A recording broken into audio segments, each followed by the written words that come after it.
Chapter 23. Later that night, after rounds, Rivers sat alone in the break room again, Eileen's words repeating in his mind like a gentle bell toll.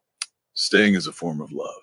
He hadn't stayed, not with Kate, not in Berlin, not after he'd run, first emotionally, then physically. Told himself he was protecting her, told himself she deserved better.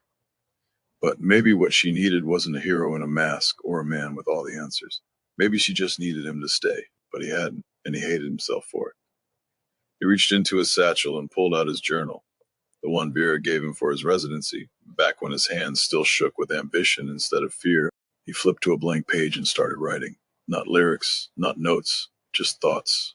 Kate, the boys, Vera, Eileen, Dana, Laura, everyone who had stayed or tried. He wrote until his hand ached, until the page blurred, until he realized he wasn't writing from grief anymore.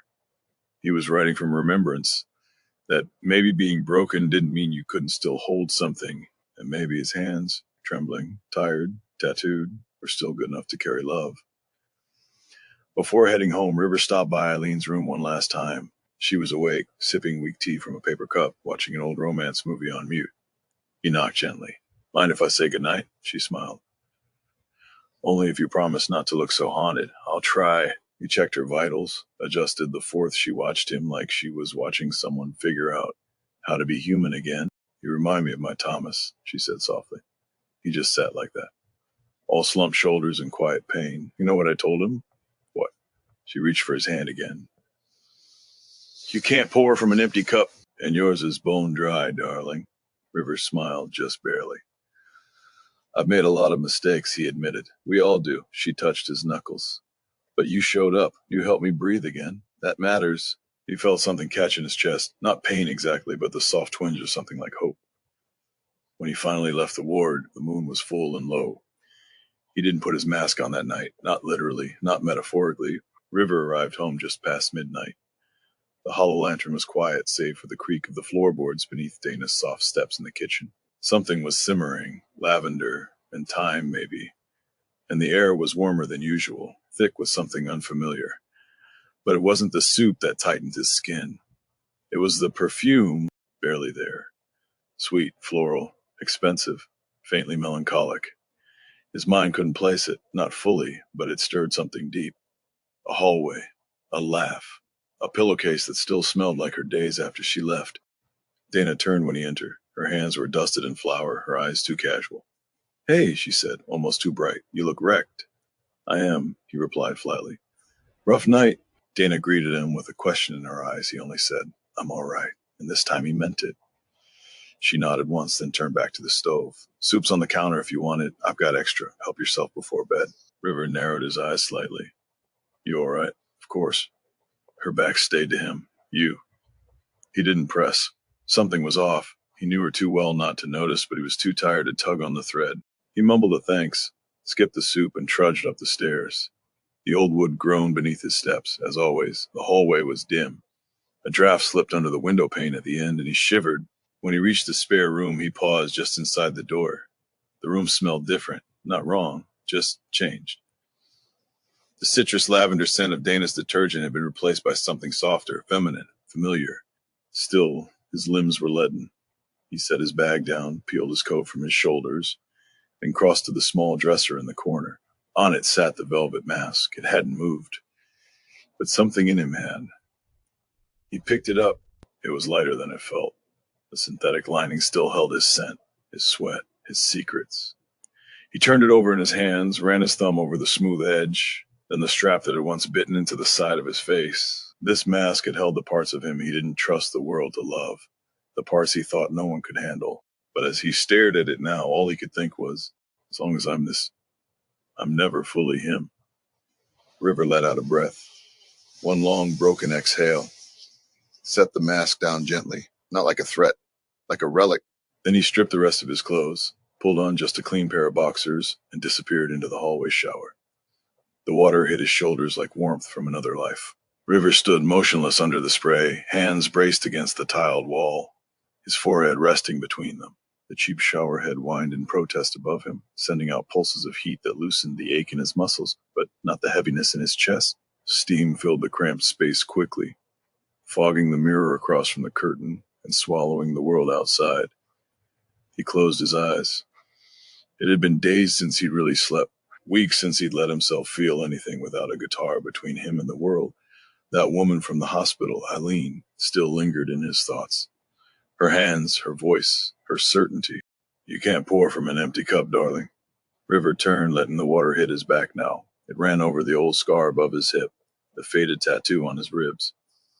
He watched it swirl down the drain in lazy rivulets. He was too tired to cry, too tired to be angry, too tired to carry every version of himself that had existed since Berlin: the singer, the husband, the addict, the runaway, the friend, the ghost, one who waited by a phone that never rang. He tilted his head back and let the water beat across his face. The scent from earlier still ghosted the back of his throat, like memory had climbed into his sinuses and refused to leave.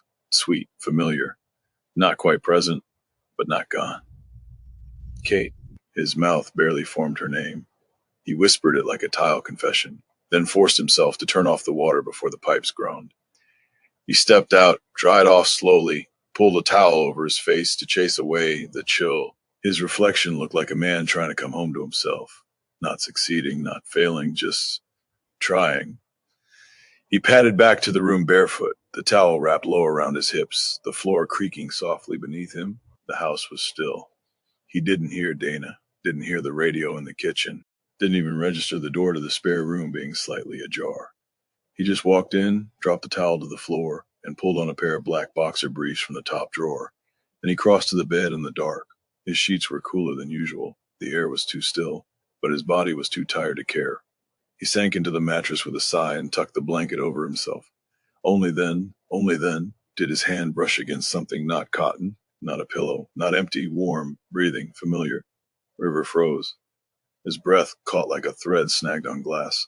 The body next to him jerked upright. Sheets rustled. A gasp. Then, River? His heart stopped. Literally, just for a second. He turned slowly, like if he moved too fast, the vision would vanish. Like she'd melt back into memory the way she always did when he blinked too long. But she didn't. She was there. Kate. Hair slightly tangled. A single tear track drying on her cheek. Wearing the faded green shirt he'd left in Berlin. The one that had clung to her body when she kissed him that night, tasting like hope and too much gin. His mouth opened, but no sound came. Neither spoke for 5 seconds. Then, finally, a choked whisper from her. Oh my God. River's eyes dropped, suddenly remembering he was half naked. He yanked the blanket over his body so fast the edge caught on his ankle. Jesus, sorry, I didn't know. I thought. Kate turned away, covering her face. I didn't think you'd be back this soon. Dana didn't say anything. She offered to let me stay here. Here? Kate peeked at him, then back at the wall. Her face was flushed. I didn't realize this was your room. She shook her head. I don't know. I didn't think so. River scrubbed a hand over his face. His ears were burning. Kate finally looked back. Her eyes scanned him quickly. And it wasn't lust. Not really. It was a shock. Soft disbelief. Like she was trying to memorize a man she'd once known in pieces and now saw whole. Here you look, she began, then stopped herself. Swallowed. Different. He exhaled hard. Yeah, I know. The silence stretched again, the kind that hums with everything unsaid. I should go, she murmured, sitting up fully, bracing to get out of bed. But his voice stopped her. Gentle, wrecked. No. She froze. His throat bobbed. Stay, please. You're not a ghost, right? Kate stared at him. Are you? I thought I was. Another pause. Then, I heard the song, she whispered. River didn't flinch, but he didn't smile either. It wasn't a message, he said quietly. It was an exorcism. Kate's lips parted. But she couldn't speak. River shifted, still clutching the blanket. You can look. I'm covered now. She glanced softly, cautiously, then met his eyes again. It's been years since I saw you without a mask. He gave a small nod. It's been years since I let anyone see me. Another breathless pause. Then, I'm sorry, she said, and he almost broke. Right then, right there. Because all the years and miles and damage collapsed into those two words. Silence curled around them like a second blanket. Kate sat upright, knees tucked close to her chest, sleeves of River's old shirt pulled over her hands. He lay back against the pillow, blanket bunched around his waist, chest bare, still damp from the shower.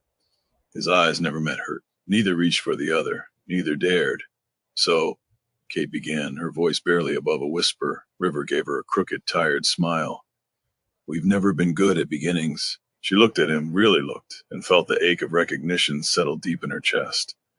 He looked older, not in a way people mean when they say tired or weathered. Older like a tree struck by lightning, still rooted, still standing, but marked forever by fire.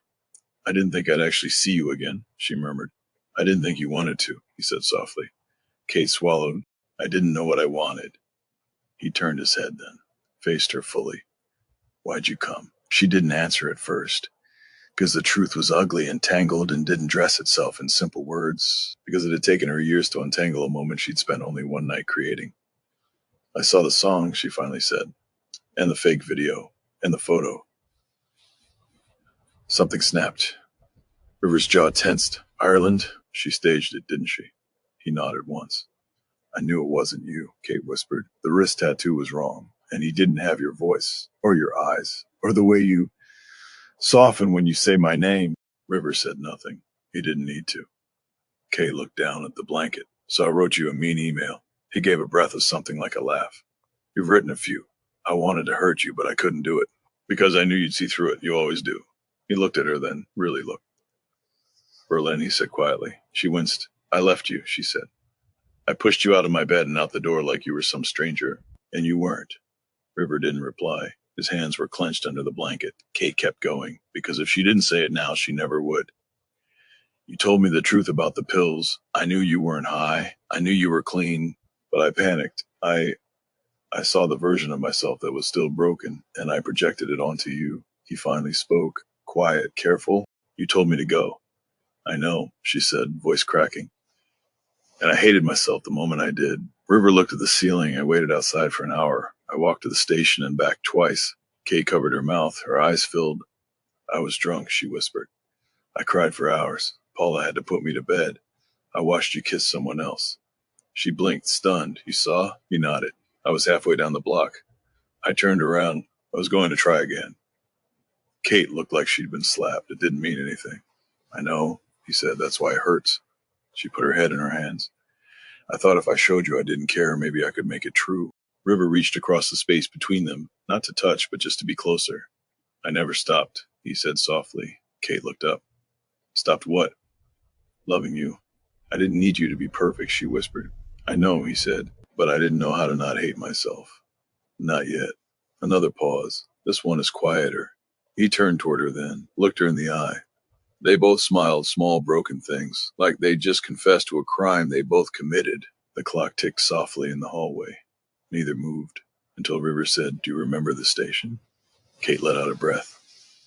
Every damn detail. Do you remember what you said when I asked if we were going to bump into each other again? She nodded. I said maybe. He grinned faintly, and I prayed that meant yes. Kate's eyes shimmered. Me too. Kate stared at the space between them, the dip in the mattress where a body could fit. Not quite close enough to bridge, not quite far enough to forget. River was quiet, still, watching her with eyes that held stories and shields in equal measure. She tucked her knees in tighter, like curling into herself might make the words easier. When my dad died, she began, I didn't cry. Not right away. River blinked, surprised, but said nothing. I was 15, and I just froze, like if I moved too fast it would be real, like if I held perfectly still he might come home. Her voice cracked, but she pushed on. My mom sobbed. I remember the way she sounded. But I didn't make a sound. I just sat on the stairs waiting for someone to come tell me it was a mistake. River's voice came low, guarded. I didn't know. I know you didn't, she whispered. I never told you. He nodded once, slowly. Kate wrung her hands. That kind of grief. It's like mold. You don't notice it's inside the walls until something collapses. I stopped depending on people that year. Stopped letting myself need anyone. Because when the person you love most disappears overnight, what else do you learn except don't love that deep again? River shifted, resting on one elbow. Is that what I was? He asked. Too deep? She met his eyes and for the first time saw something steeled there. Something wounded. I don't know, she said honestly. I think you were just too real, too much like the thing I swore I wouldn't let myself want. His jaw clenched. That's the kind of thing people say before they leave. Kate flinched. I did leave, she admitted. I ran. I let fear choose for me. I let pride write my emails. I listened to Ireland when I should have been listening to you. River didn't speak. He didn't look away either. You wrote to me with your whole heart, she said. I kept sending you broken signals, like I was trying to teach you a lesson for being brave. The pain in his eyes was subtle, but it was there. A ripple beneath the still water. I begged you, he said quietly. Do you remember? That last email. I told you I didn't have anything left to give unless you met me halfway. Kate nodded. I remember. That's when I started writing ones I never sent. River gave a dry laugh. You and your unsent letters, you and your unsung apologies.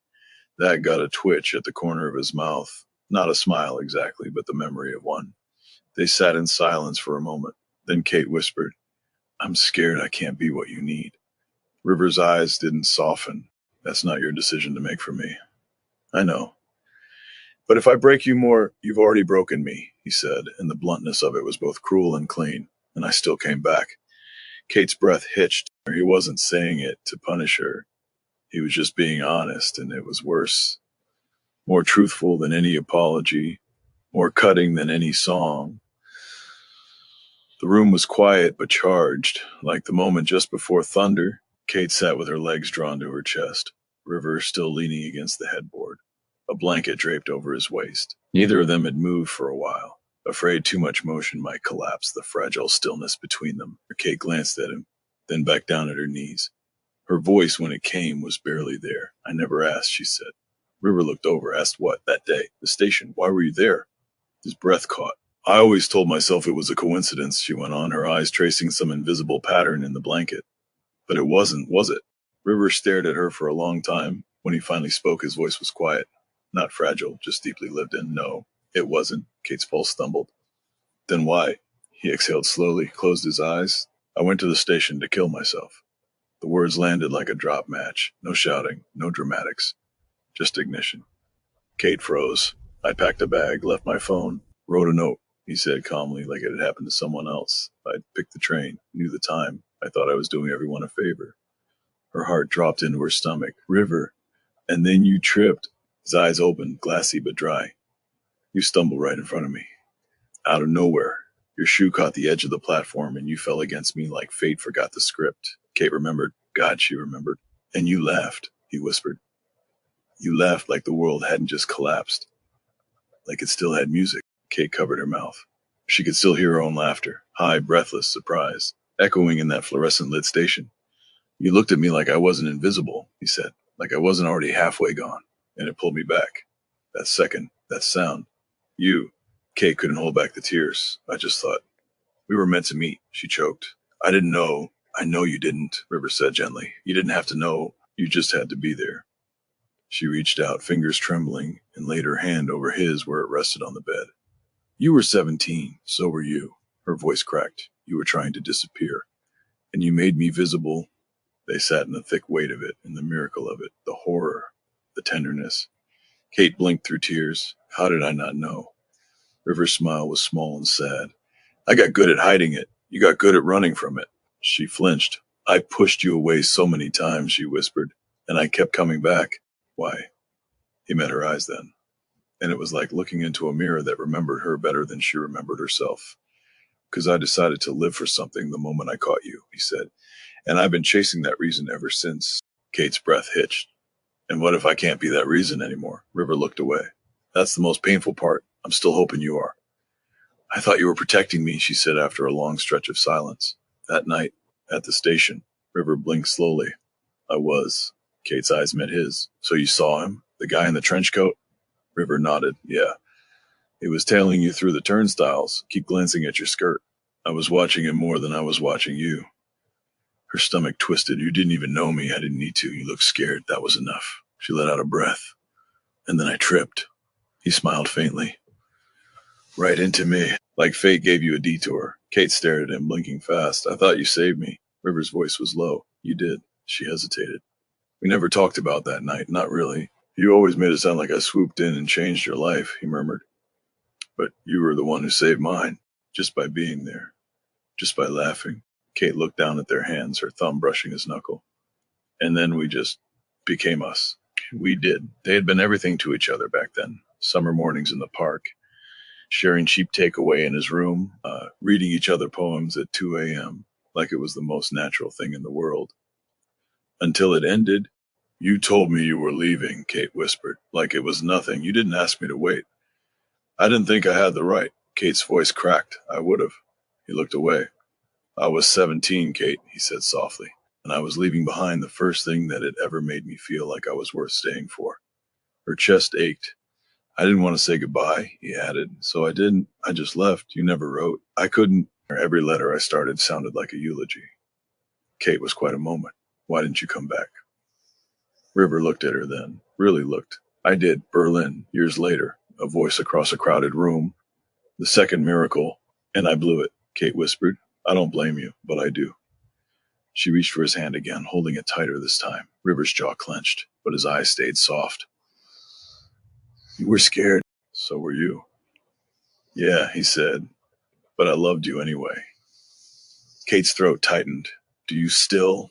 River didn't speak, but the silence between them was louder than any yes. River leaned back against the headboard, her question still echoing in the space between them. Do you still? His fingers curled under the blanket. He wanted to say yes. Hell, he wanted to scream it. But the words stuck somewhere behind his ribs. Not because they weren't true, but because truth alone wasn't enough anymore. Kate waited, not pressuring, not pleading, just there. Like the girl who once fell into his arms, laughing, like the woman who'd walked away from him in Berlin. I never stopped, he said finally, voice low. Kate's breath caught. But I don't know how to let myself want you, he added. Not after what came after Berlin, not after that email, not after your silence. I didn't know how to reach you, she said quietly. I was angry and scared, and I was bleeding. River snapped, not loud, but sharp. And you kept throwing salt. Kate flinched. I know. I sent you everything I had left, every song, every thread of who I was, and you made me feel like a stalker for it. Her eyes filled. I was wrong. River turned to her. Do you know what it's like to finally show someone the ugliest parts of you and then get branded as too much? I never meant to, but you did. You meant to push me away. And it worked.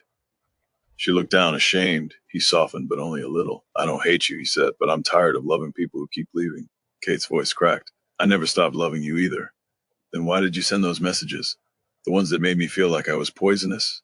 She was crying now, but she didn't look away. Because I didn't think I could survive needing you. Because you left before. Because everyone does. River's anger flickered. Not gone, but gentled. He recognized the echo. You think I don't know what that feels like? He whispered. She met his eyes, shattered. I waited for you, Kate, he said, for years. Not just physically. I waited for you to come back to who we were, and every time I thought you had, you pulled the rug again. Kate nodded slowly, tear track shining. I know. I still love you, he said, voice hoarse. But I'm scared I'll lose myself trying to keep you. She let out a shaking breath. I don't want that. I don't want to be another wound you have to heal from. Then stop reopening them. Silence bloomed. Then Kate shifted closer, not touching him, but close enough that he could feel the warmth of her. I can't fix the past, she whispered, but I'm here now, if you'll let me be. River looked at her long, then he whispered back, I don't know how. River didn't move for a while. He sat on the edge of the bed, spine curved slightly, hands loose between his knees, like someone waiting to be called in for something that might break him. The room was quiet, save for the occasional creak of the radiator and the wind nudging at the old window frame. Kate waited. She didn't push. When he finally spoke, his voice was nearly a whisper. Do you remember the night after we played cards in your kitchen? Your roommate was gone. You asked if I wanted to stay. Kate nodded slowly. Of course I do. River laughed under his breath, but it wasn't amused. I'd never even kissed anyone the way I kissed you that night. I was shaking. Do you remember that? She did. I wasn't scared of you, he added. I was scared of everything else. That if I gave myself to you, really gave myself, it would change something in me I wouldn't get back. Kate blinked fast. River. But I did it anyway, because it felt right. Because I trusted you. She pressed a hand to her chest, her breath catching. I didn't mean to hurt you, she whispered. You didn't have to mean it, he replied. You still did. Kate's voice shook. It wasn't just you. It was my first time, too. I'd kissed people, she said, but never like that. Never all the way. I was so scared. I didn't even know why I invited you that night. I just needed to. And the next morning I panicked. You didn't look panicked, he said, eyes hard. I felt like my skin was on backwards, she said, like you'd seen too much. And if you left me, I'd be ruined. But you left, River said bitterly. I was trying to protect myself, so was I. Silence stretched. Then River whispered, do you know how many people I've slept with since? Kate didn't answer. 3, he said. 3, Kate. In over a decade. because no matter how many times I tried to pretend it didn't matter, it always came back to you, and how small I felt when you walked away after getting the most intimate piece of me. Kate's eyes brimmed with tears. I didn't know. I still hear your voice in that room, he said, softer now. Your laugh, the way you said my name, it never left me, and I hated you for it. Kate wiped at her cheeks. I hated myself too. He looked at her, exhausted. Why are we here, Katie? He asked. Why now? Kate held his gaze. Because I never forgot that night either, she said, and I'm tired of running from something that still owns me. River swallowed hard. He didn't move closer, but he didn't move away. The room had gone still again, that breathless stillness between people who've stripped everything down to the bone. River was quiet, and Kate was shaking, not from fear exactly, at least not the old kind. It was something deeper, heavier, like truth pressing against the walls of her chest, demanding to be let out. She took a breath, and then another, and finally she spoke. I'm sorry. Her voice wasn't loud, it wasn't even steady, but it cracked something open. River didn't flinch, he didn't nod, he just, listen, I've hurt you in more ways than I ever meant to, she continued. Not just in Berlin, not just the emails, or the silence, or the games. But back then, too, when we were kids who thought we were grown, I walked away without ever telling you why. River looked at her then, eyes tired, guarded, but not closed. Kate swallowed. I thought if I let myself need you, I'd fall apart, she whispered. So I made you the one who broke everything instead. I painted you as the danger, when it was my own fear that was eating me alive. She reached toward him but didn't touch. Not yet. I never stopped wanting you, River. Not then. Not now. I think I've just spent years trying to kill that want because it felt too big. Because you feel too big. His throat moved, but still he said nothing. Kate pressed on. I want the man who plays songs with bandaged hands, who calls my boys by nicknames only he remembers, who looks at me like I'm worth rebuilding for, even after everything. She blinked tears back. I want the man who cried in my arms in Berlin, who held me like I was gravity, who told me I was breaking him, and still kissed me like he didn't care. River's breath caught. I want the man who went to a train station to die, she whispered, and still found a way to live and love. That did it. River turned his head away, pressing his fingers to his mouth. His shoulders shook once, just once, but he didn't hide it. Kate didn't move. She let him sit with it, and after a long, waited moment, River finally looked at her again. His voice was rough when he spoke. Say it again. Kate blinked. What? Say you want me. She leaned forward, heart in her throat. I want you, River. He closed his eyes just for a second. Then he reached out, and this time he took her hand. Their hands stayed linked, not tightly, not desperate, just held. Kate sat close now, her knees barely brushing his. River looked down at their intertwined fingers, his thumb brushing the edge of her knuckle like he was memorizing it again. It was the silence that nudged them this time. Not painful, but reflective. The kind that makes room for everything unspoken. River broke it first. We should have talked about this before I left California. Kate exhaled slowly. Yeah, we should have. He glanced up at her, the shadow of a smile playing at the corner of his mouth. Not joyful, wry. We were so sure, weren't we? Like if we just started over, it would erase everything that came before. Kate gave a sad laugh. I think I believed if we could get one clean beginning, it would override all the messy middles. River nodded. Instead, we brought all our ghosts with us. And didn't say a word, Kate added. God, River muttered, leaning back against the headboard. We were sleeping next to each other, cooking dinner, talking about moving. And I didn't even tell you I was still using it sometimes. Kate winced. And I didn't tell you how often I cried when the boys were asleep, because I was terrified you'd leave again. His gaze snapped to hers. Kate, I wasn't healed, she said softly. I pretended I was, but I was still holding my breath, waiting for you to disappear. River looked down again. I was already disappearing, just slower this time. They sat with that truth between them. We rushed it, she said. Yeah, he agreed. We built something fast because we were afraid it would fall apart if we didn't. Kate swallowed. And then it did. River looked up, but I think it would have fallen apart faster if we hadn't tried at all. She tilted her head. What do you mean? He shrugged. I still needed to know, even if it broke me. I needed to know what we could have been if we'd let ourselves. Kate blinked. Do you still need to know? River hesitated. Yeah, I think I do. But not at the cost of myself this time. Kate looked at him for a long moment. So what now? River studied her face, older, softer, but still the girl who'd once cracked a joke at a train station and unknowingly saved his life. I think we stop pretending we're okay when we're not, he said. I think we should stop trying to fix everything with sex and songs, Kate added. I think we will talk about the real stuff, even when it's messy. And we take it slow, she whispered. No more pretending the past didn't happen. River nodded. No more running. Kate leaned her forehead against his, a tentative gesture, one that felt almost like a vow. And for the first time in a long time, the space between them felt honest, not healed, but healing.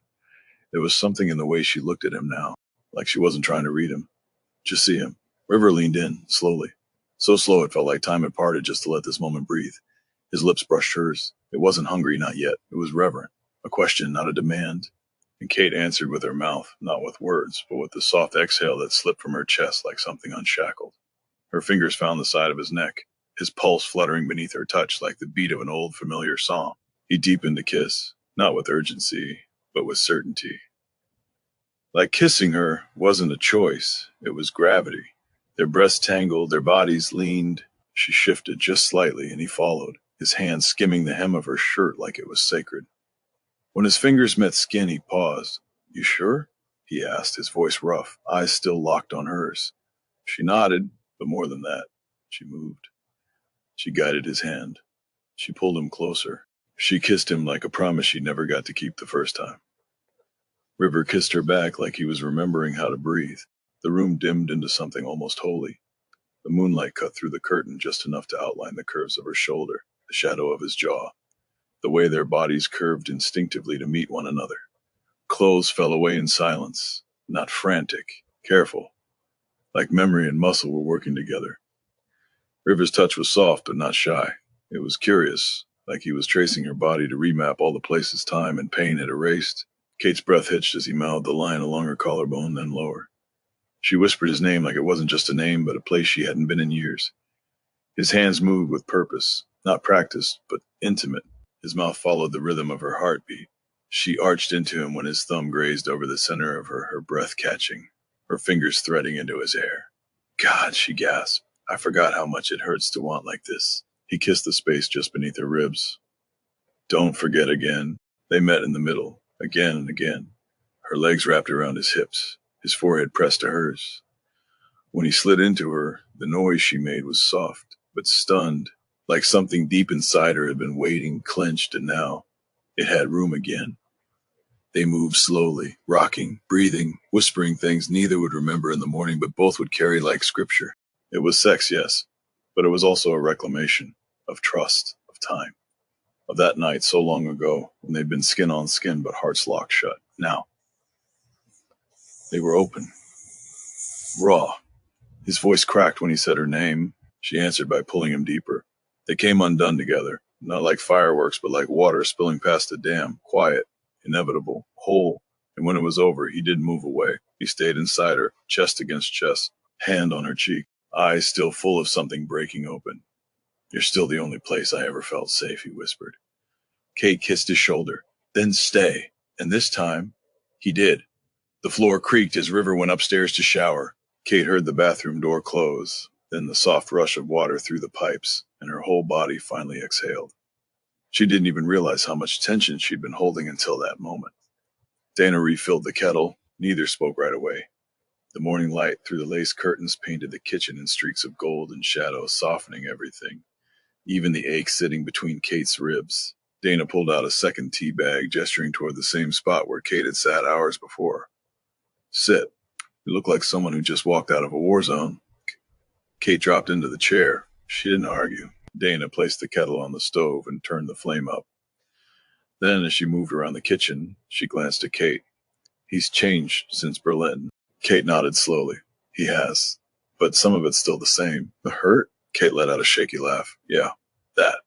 And the way he still looks at me like I'm both the cure and the cause. Dana leaned against the counter, arms folded, watching her with that calm, disarming stillness she seemed to wear like a second skin. And what about you, Kate? Kate blinked. What about me? Dana didn't soften the question. Are you ready to stop running? That one landed square in her chest. Kate looked down at her hands, fingers curled around the edge of her mug. I don't know, I want to be, but every time I get close, I feel like I'm standing on a cliff, waiting for it to collapse. Dana nodded. It's not just him you're afraid of hurting, is it? Kate's jaw trembled. I lost my dad. I watched my mom carry on like the world would fall apart if she let go even for a second. I grew up thinking love always ends in grief, or guilt, or both. Dana didn't speak. She just stepped forward and placed a hand gently on Kate's shoulder. And then River shows up again, Kate said, her voice cracking. And suddenly I'm 17 again, trying not to believe in something because if I do, I'll fall too hard, too fast. But you already did, Dana said softly. Kate nodded, swallowing hard. Yeah, I did. The kettle whistled. Dana poured the water, letting the steam rise in the silence. Then she handed Kate her tea and sat beside her. You don't have to fix him, Dana repeated gently. And you don't have to be perfect to love him. Kate looked up, eyes glassy. But I left him. Then stay now. River waited for her by the gate. The wind tousled his damp curls as he leaned against the wooden post, wearing jeans and an old flannel that still smelled faintly of Dana's lavender detergent. Kate stepped out into the daylight, coat draped over her arm. Her hair was tied back, her cheeks pink from the cold. For a moment, they just looked at each other. Then, without asking, they started walking. The town was still, a Tuesday morning hush blanketing the streets. River pointed to a narrow lane that curved away from the main road toward a small creek he'd found on his second week here. Kate followed. For a while, all they heard was the sound of gravel underfoot and birds in the hedgerows. Really want to do it? She asked softly. Reveal everything? River nodded. I think I have to. Not because of the fans, but because of you. Kate looked sideways at him. He met her eyes. I can't give you pieces, he said. Not anymore. If you're going to love me, you need to know who you're loving. Not a mask, not a myth. Me. She looked down. What if it scares me? Then we'll be scared together. Kate stopped walking. So did he. River, she said quietly. What if I mess it up again? He turned toward her fully, brushing a strand of hair from her cheek. Then we start again, as many times as it takes. She leaned her forehead to his, their breasts mixed in the space between. You know, she whispered, this isn't how I pictured us. He smiled faintly. Neither did I. But I'm glad we're here. He kissed her once, just a soft press of lips, nothing rushed, and then pulled back, exhaling deeply. Then let's do it right this time. They walked on. Not ahead, not behind, but side by side. River's fingers hovered over the keyboard. The Velvet Mask livestream page was quiet. The dark screen reflecting only his own unsure eyes and the soft glow of a morning that had already changed everything. Kate sat beside him on the couch, barefoot and cross-legged, her hand gently resting on his thigh. She could feel the tension rippling beneath his jeans like static. You sure? She asked softly. He nodded once. I've never been more sure of anything. He clicked the button. Go live. The screen blinked, then the chat exploded, fast, chaotic, scrolling too quickly to read. Is this happening? He's live. Is that a real room? Holy shit, is that a girl? OMG, is that Kate? No way. I knew ITISE. Dropping the mask, River's hand tightened on Kate's. He took a deep breath. Then, calmly, deliberately, he turned the camera toward both of them. He was still wearing the mask. Kate wasn't. The comments flared again. That's her. That's definitely her. This is insane. Is this a PR stunt? He never goes live. He never shows anything. She looks like the girl on the voicemail. Wait, is this a love confession? River cleared his throat. The chat quieted slightly. Then he spoke, the voice real, unmodulated. Just him. Hey, I don't usually do this. You all know that.